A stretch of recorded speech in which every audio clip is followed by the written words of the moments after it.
is a spiritual deity. Freedom and liberty and justice shall fight for you.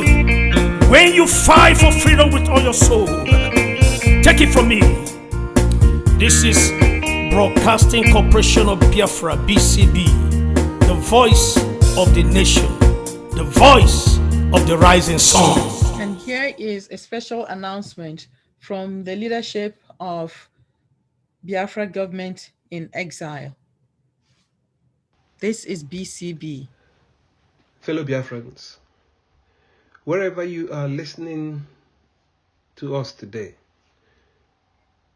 on this BCB program this Sunday, I want you to pay very good attention. I want you to listen attentively and put your heart and your mind in what we are saying and the things we have been saying. The job we are trying to do, the job of the restoration of our nation of Biafra, is a sacred job. It's one that requires everyone. It requires an honest and trustworthy effort. It requires a clean heart and a clean mind.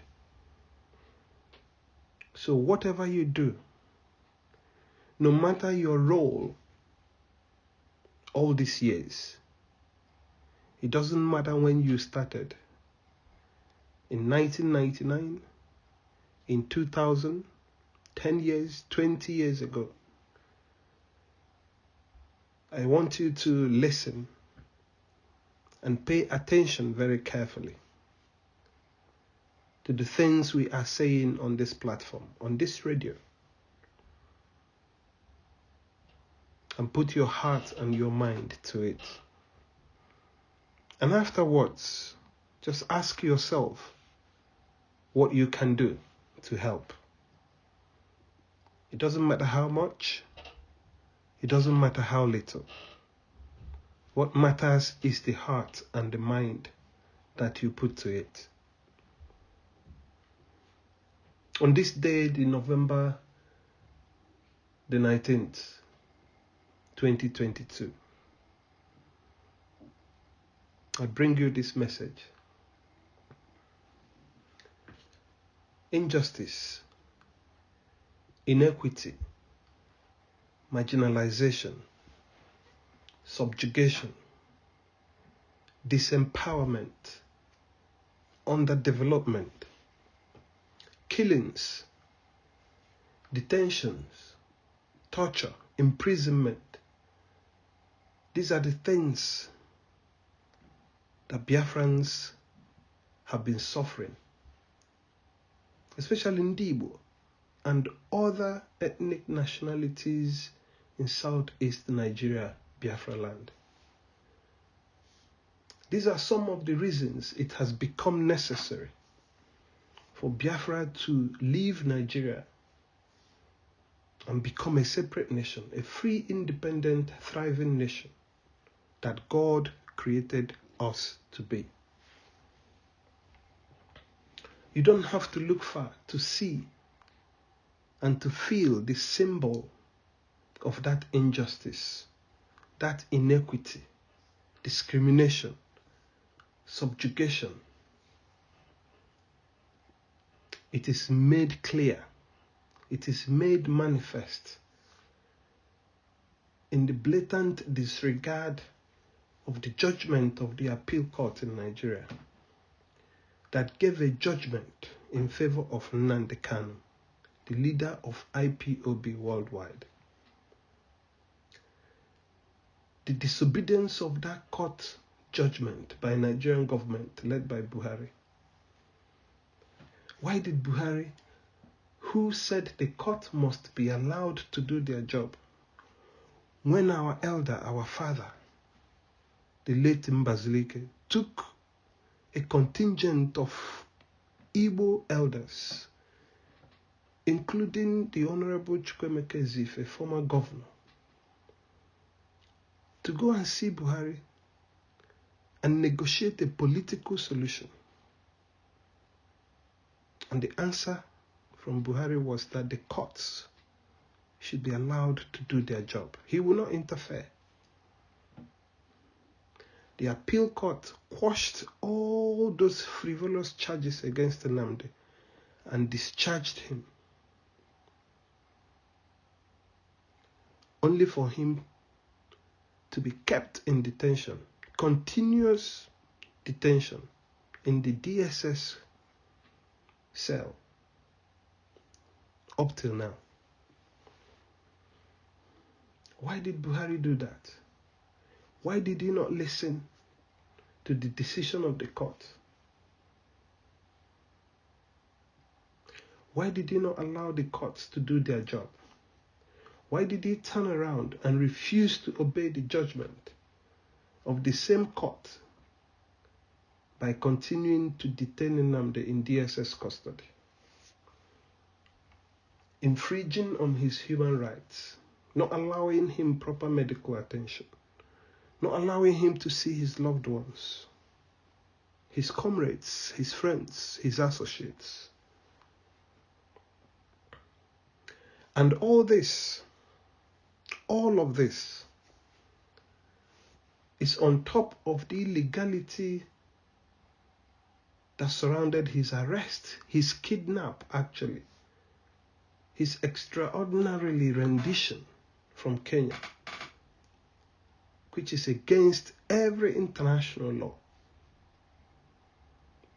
Under normal circumstances, the Nigerian authorities had no locus standing to put Nnamdi on trial in a Nigerian court, because due process of extradition was not followed in bringing him back to Nigeria. All this happened because Nnamdi is a Biafran. Make no mistake, an Igbo man, and one that is crying out for justice, for freedom, and equity for his people. That was his crime. Let's just look at some of the demands Nnamdi was making on Radio Biafra London.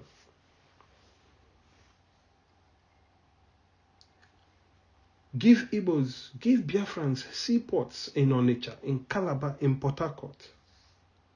Open up the waterways so that Biafran businesses can thrive. People can do businesses and develop.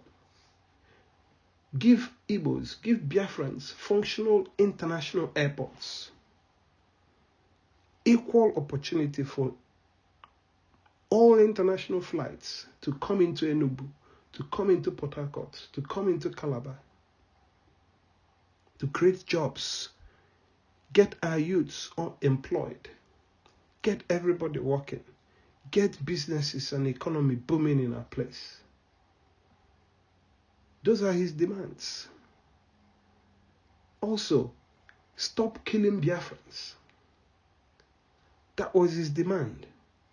Stop extorting money from Biafrans through thousands of police checkpoints.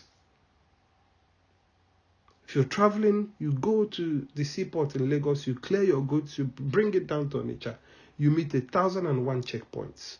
They extort money from them. Those were the things he was asking for. Also, he was asking for good roads in Biafra land, for support for businesses, electricity, so that they can do their businesses and make profit, and hire labor, and create jobs, build and maintain good hospitals. Those were the things Nnamdi was asking for. And finally, allow Biafrans in a referendum, in a plebiscite, to vote, to decide where they want to be. Kedebe ha chọrọ ịnọ. Ha chọrọ ịnọ n'onwe ha. Ka ha chọrọ ịnọ na Nigeria. It's a political question. How do you solve a political question? Through a vote, through a referendum. Fundamentally, it is very clear that Nigeria as a country is not a nation. Because a country is virtually a territory of land. In case of Nigeria, it was artificially coupled together by the British with total disregard to tribal boundaries. None whatsoever.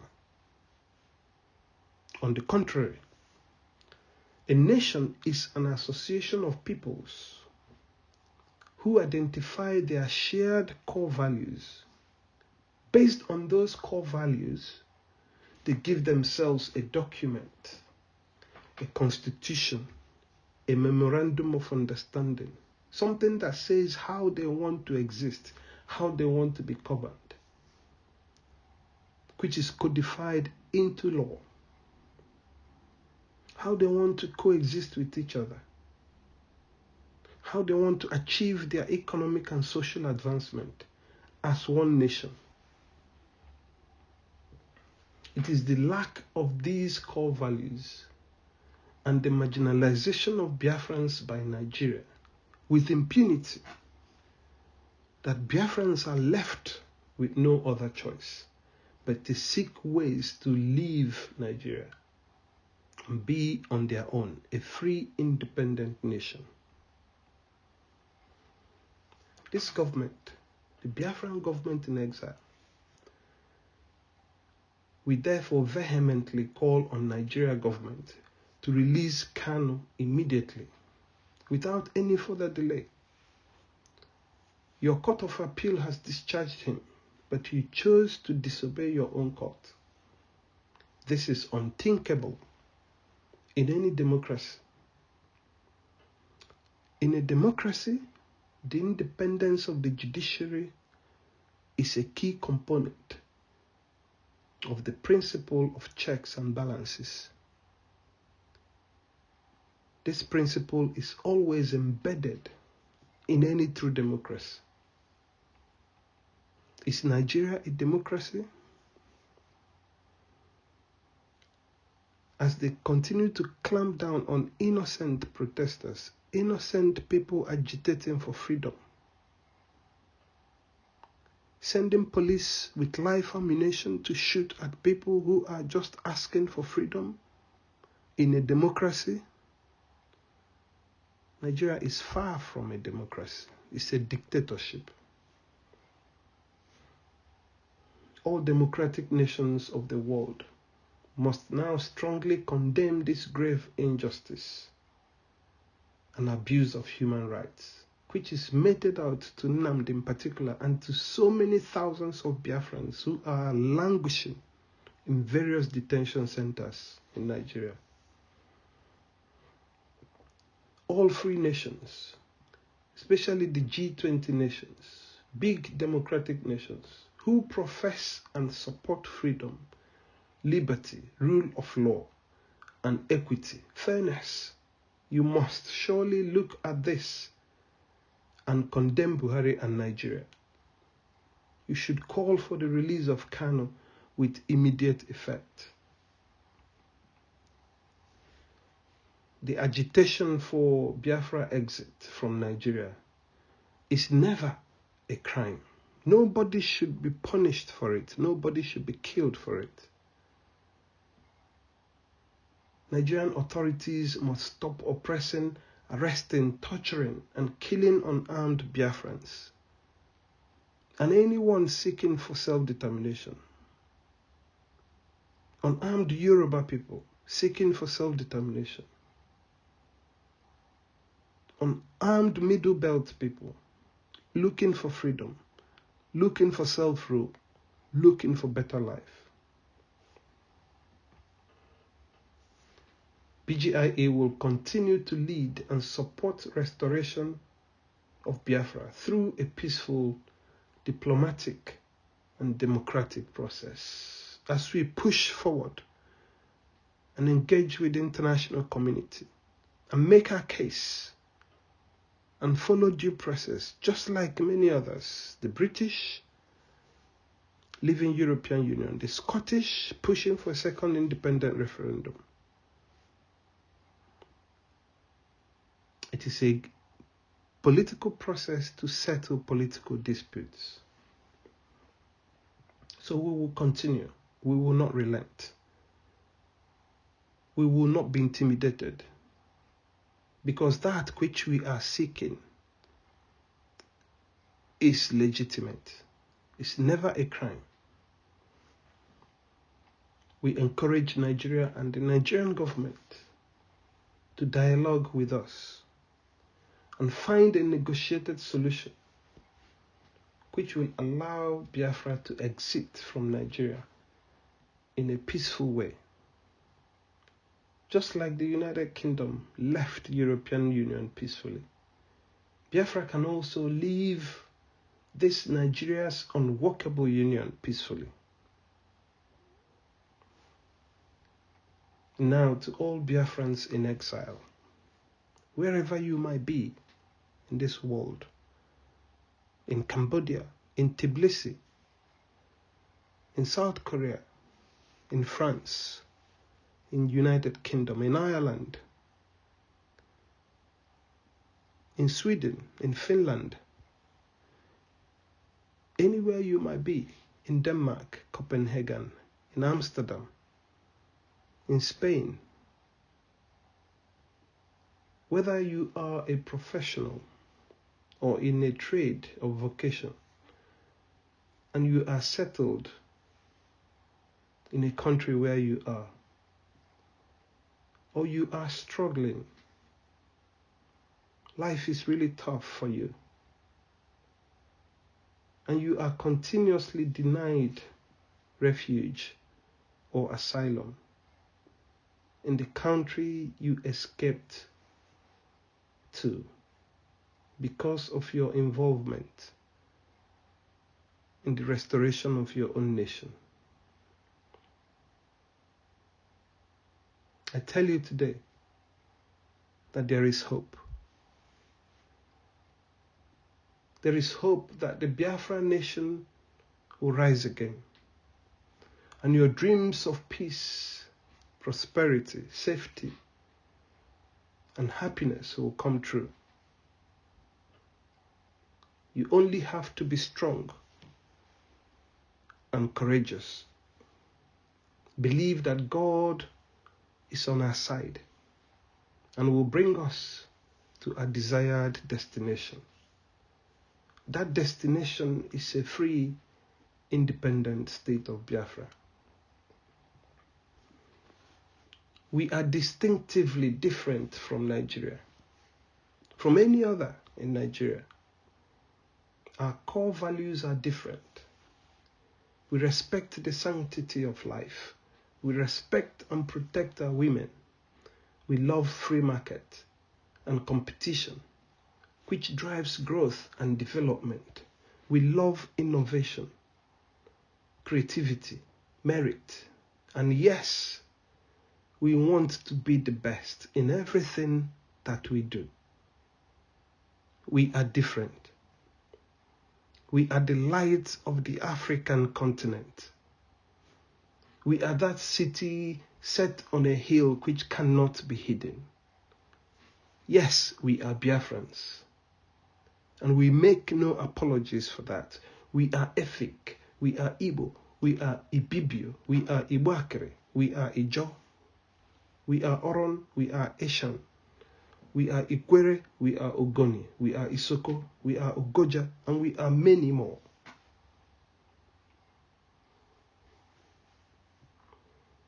I salute everyone who found time to reflect with us today and listen to these words. And everyone who constantly prays for the restoration of Biafra, for the souls of our dead, and for the release of all our people wrongfully detained by the Nigerian forces, especially Mazi Nnamdi Kanu, and many others in DSS and police cells all over Nigeria. We will not forget them.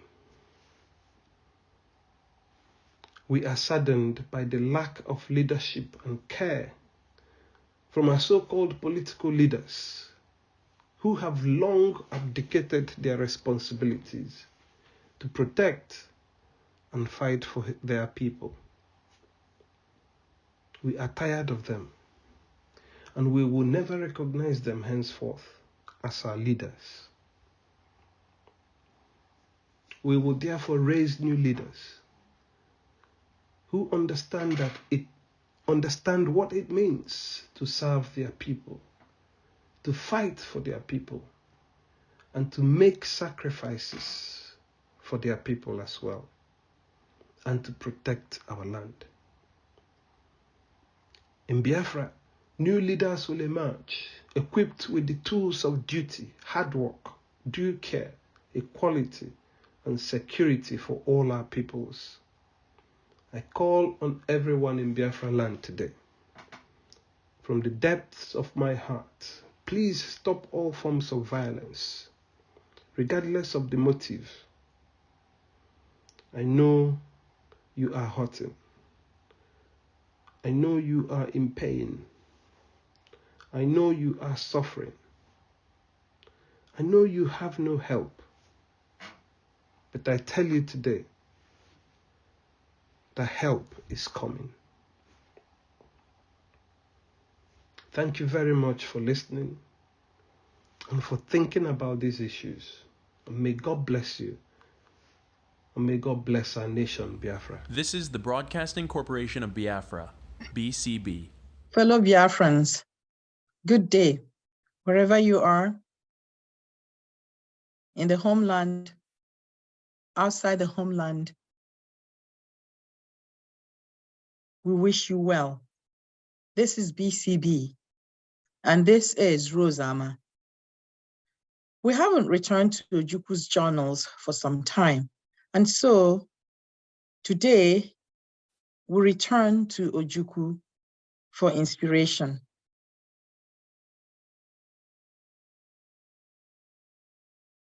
I will be reading from Ojukwu's Diary of Events for October 17th through December 11th, 1967. It's a very short entry, but I will read the segments focusing on late October through November. We are at war now with Nigeria, and Ojukwu is spending some time to contemplate on what is happening to us. Through his eyes, we see what is happening to Biafrans. Through his consciousness, we begin to get a picture of how the federal government of Nigeria and Gowon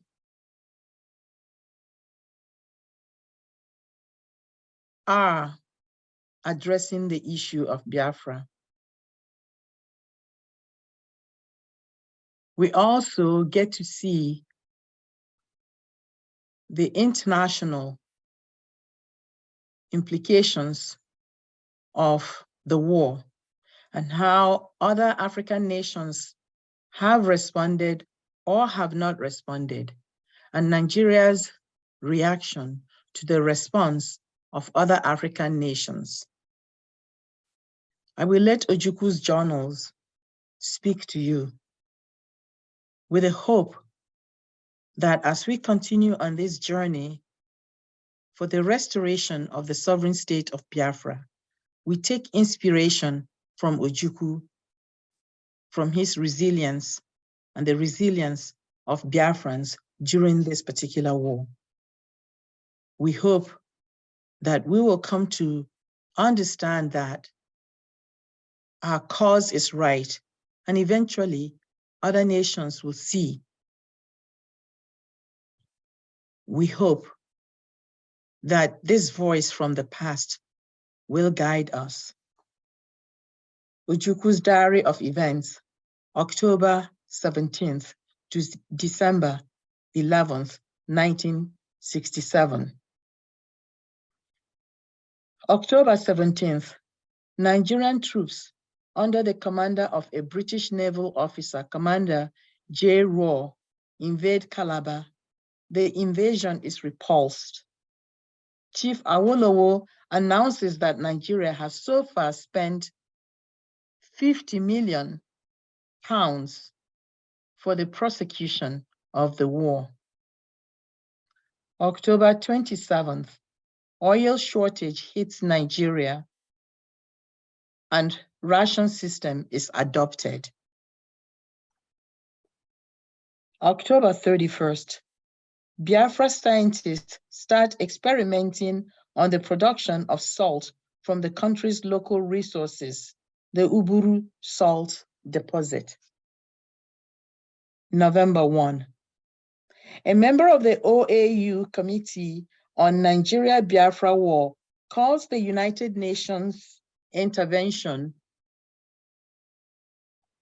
in the crisis. Calls for United Nations intervention in the crisis. Nigeria threatens Zambia for raising the Nigeria-Biafra issue at the United Nations.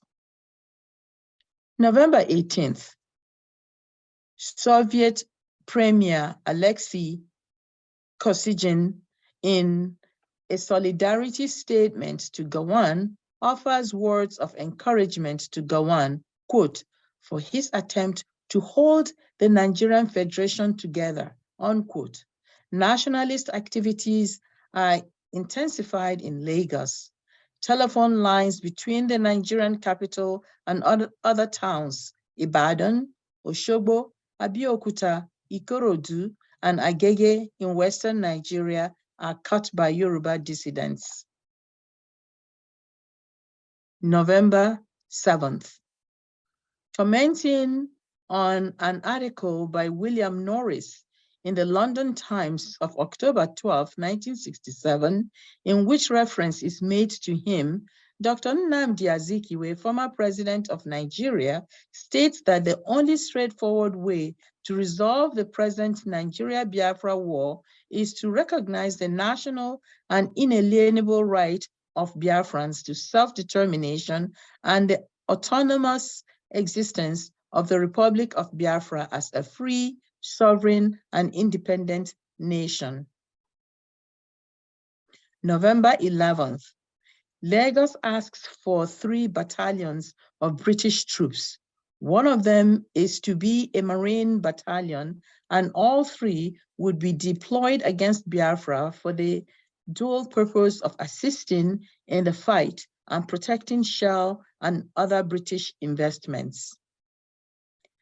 November 12th, Lagos government again appeals to the Soviet Union for financial aid to, quote, repair roads and bridges, unquote, damaged in the current Nigerian war of aggression against Biafra. November 14th, revolt against Gowon's plans to conscript civilians into his army erupts in Tiv Division of northern Nigeria, and troops are dispatched to quell the riots. November 22nd, after almost 9 weeks of its appointment in Kinshasa, the Six Nation OAU Peace Committee arrives in Lagos. November 24th, in a communique, the OAU Peace Committee calls on Biafra to revoke her independence and return to Nigeria. November 30th, Swiss government expresses deep concern at the violence of the war between Nigeria and Biafra.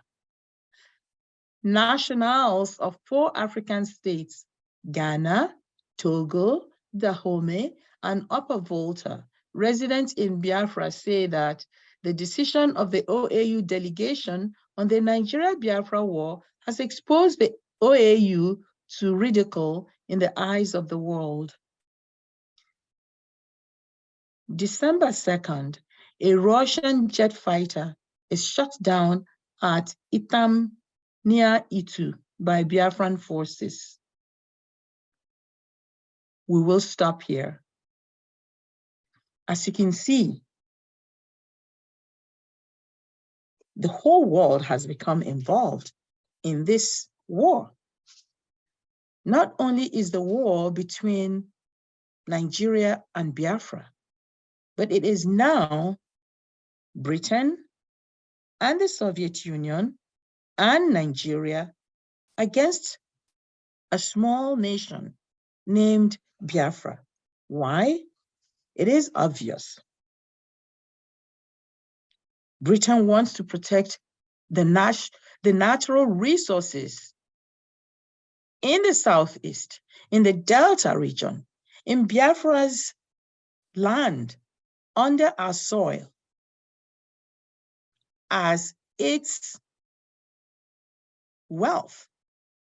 It is Britain protecting Shell and the oil resources for Shell and Britain, not for Biafrans. In other words, Biafrans have become a pawn in this war. It seems to me, therefore, that for the British, this is a continuation of the colonial process, the colonial project. Exterminate the brutes so that we can dig into their soil and extract the resources for ourselves. Exterminate the brutes so that we can claim the resources to build our nation. What does Biafran life mean? Absolutely nothing. And Gowon, the pawn, of course, an additional pawn, or the British sidekick, is happy to comply. Why not? If Britain and Russia together can crush Biafra for Gowon, all the better. Since Gowon cannot do it alone, he must obey his slave masters. He must do the bidding of his slave masters. After all, they will empower him once it is over. Here we are again, in the middle of a crisis, raging poverty in Biafra currently. Our roads are devastated. The economy is shut. Our infrastructure does not exist. Nothing. How many of the states in the Southeast can actually, frankly, claim that all is well, that their citizens feel safe? We are all under siege. And it is time, fellow Biafrans, whether you consider yourself a Biafran or not, whatever happens to Biafra will affect you. You are in the Southeast. You may say it is not your war, but it is your war, directly or indirectly. Some of you may sit back there and say, we don't want to be Biafrans. It is the Igbos. But wait, when those people start killing Igbos again, and they have been doing it, and you are there, they will not stop to say to you, are you Igbo? Do you believe in Biafra? Think again. Where do you stand in this struggle against our collective extermination?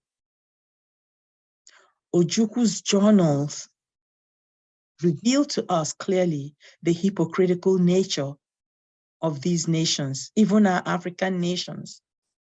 Zambia brings up the issue of the Nigeria-Biafra war before the United Nations, and Nigeria threatens Zambia. The OAU, in its quote unquote arrogant leadership position, suggests that Biafra rescind its declaration of independence. What hypocrisy. And now they all watch as our people are massacred every day. let's not forget that Nigeria went into another sovereign state, another sovereign nation, and kidnapped a Biafran. Kenyans may deny it as much as they want. The Kenyan government may deny that it had no knowledge of it. But its silence, its refusal to criticize the Nigerian government for entering into its own geographical borders, for crossing borders and kidnapping a citizen of Britain, suggests to us that Kenya, whether knowingly or unknowingly, is complicitous in the act of kidnapping of Nnamdi Kanu. And here again, we return to silence, a refusal to condemn a murderous country engaged in attempting to exterminate its own citizens. Why is the case of Biafra different, we ask? Why? Why have African nations remained silent as our people are dying? Our people are crying, and yet nobody screams about our torture. Biafrans have asked for nothing other than release. Let us go. We want no vengeance. We are not interested in wars. We do not want violence. We do not propose violence. We simply ask that we be given the freedom, the right, the inalienable right as human beings with dignity to determine where we live, how we live, what we do, who we are. Simply to be, nothing else. My people, it is time to wake up.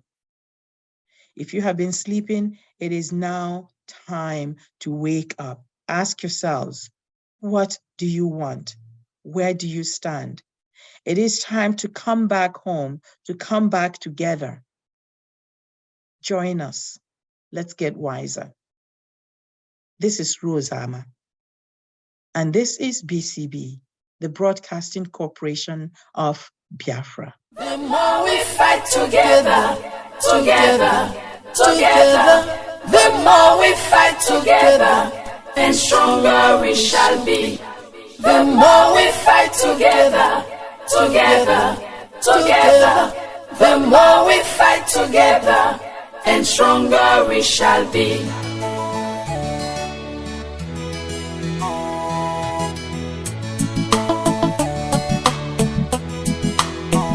Rising soul,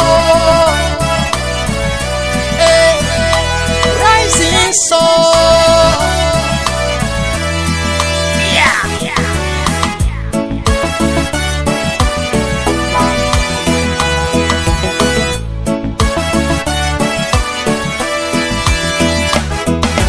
Biafra is the only hope of Africa. Biafra is the only hope of Africa. Believe it or leave it, Biafra is the only hope of Africa. We've been crying, the world claim not to hear. And we've been lamenting, the world claim not to hear. Our tears flow, the world claim not to see. And our blood flow, the world claim not to see. This is a crime. Oh no, against humanity. Oh no, yeah, this is a crime. Eritrea spoke up, they were given independence. South Sudan spoke, they were given independence. Namibia spoke up, they were given independence. Give me the reason my people got to be neglected. Give me the reason my people got to be rejected. Give me the reason our freedom got to be a crime. Give me the reason our own freedom got to be denied. Hey, Biafra is the only hope of Africa. I tell you what, Biafra is the only hope of Africa. Hey, Biafra is the only hope of Africa. Believe it or leave it. Oh no. Oh.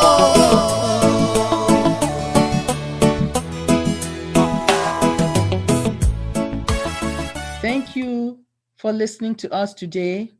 Join us next time for news, cultural, and educational programs. This is the Broadcasting Corporation of Biafra, BCB. Hail to